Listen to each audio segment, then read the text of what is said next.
Assalamualaikum warahmatullahi wabarakatuh. Perkenalkan, nama saya Nisa Fatimah Abda dengan channel 02004.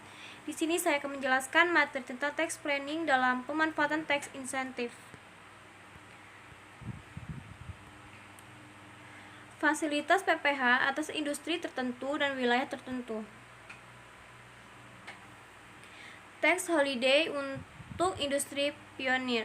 Tax holiday industri pionir didefinisikan sebagai industri yang memiliki keterkaitan yang luas, memberi nilai tambah dan eksternalitas yang tinggi, memperkenalkan teknologi baru, serta memiliki nilai strategis bagi perekonomian nasional.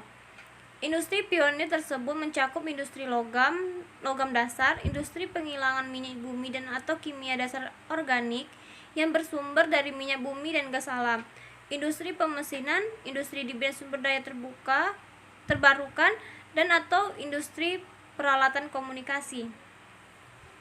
Fasilitas yang diberikan dalam kebijakan tax holiday ini mencakup pembebasan pajak penghasilan badan bagi untuk jangka waktu 5 hingga 10 tahun terhitung sejak tahun pajak dimulainya produksi komersial. Setelah periode pemberian fasilitas tax holiday tersebut, perusahaan yang memenuhi syarat masih memiliki kesempatan untuk mendapatkan fasilitas tambahan berupa pengurangan tarif pajak penghasilan badan sebesar 50% selama 2 tahun berikutnya.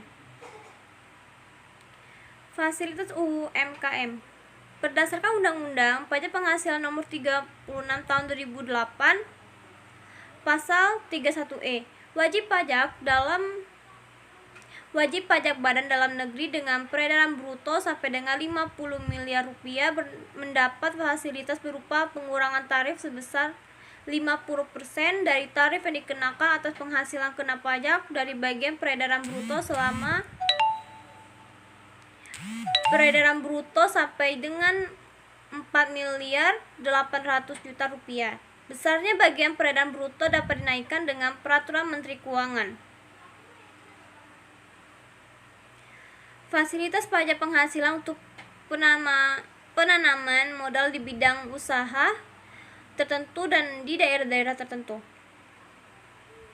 Fasilitas pajak penghasilan yang diberikan kepada wajib pajak tersebut adalah sebagai berikut. Yang pertama, pengurangan penghasilan itu sebesar 30% dari jumlah penanaman modal dibebankan selama 6 tahun masing-masing sebesar 5% per tahun. 2. Penyusutan dan amortisasi dipercepat. 3. Pengenaan pajak penghasilan atas dividen yang dibayarkan kepada subjek pajak luar negeri sebesar 10% atau tarif yang lebih rendah menurut persetujuan penghindaran pajak berganda yang berlaku. 4. Kompensasi kerugian yang lebih lama dari 5 tahun tetapi tidak lebih dari 10 tahun. Beragam fasilitas PPN dan bea masuk. PPN tidak dipungut. Berdasarkan pasal 16B Undang-Undang Nomor 42/2009 ayat 2, pajak masukan yang dibayar untuk perolehan barang kena pajak dan atau perolehan jasa kena pajak yang atas penyerahannya tidak dipungut pajak pertambahan nilai dapat dikreditkan. 2. Penjelasannya, adanya perlakuan khusus berupa pajak pertambahan nilai yang terhutang tetapi tidak dipungut diartikan bahwa pajak masukan yang berkaitan dengan penyerahan barang kena pajak dan atau jasa kena pajak yang mendapat perlakuan khusus dimaksud tetap dapat dikreditkan. Dengan demikian, pajak pertambahan nilai tetap terhutang tapi tidak dipungut. PPN dibebaskan.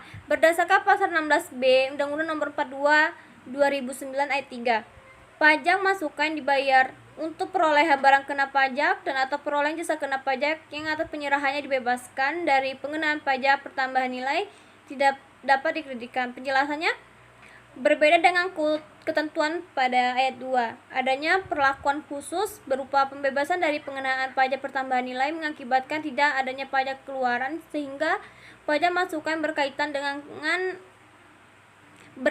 dengan penyerahan barang kena pajak dan atau jasa kena pajak yang memperoleh pembebasan tersebut tidak dapat dikreditkan. Strategi memanfaatkan seluruh fasilitas perpajakan yang ada.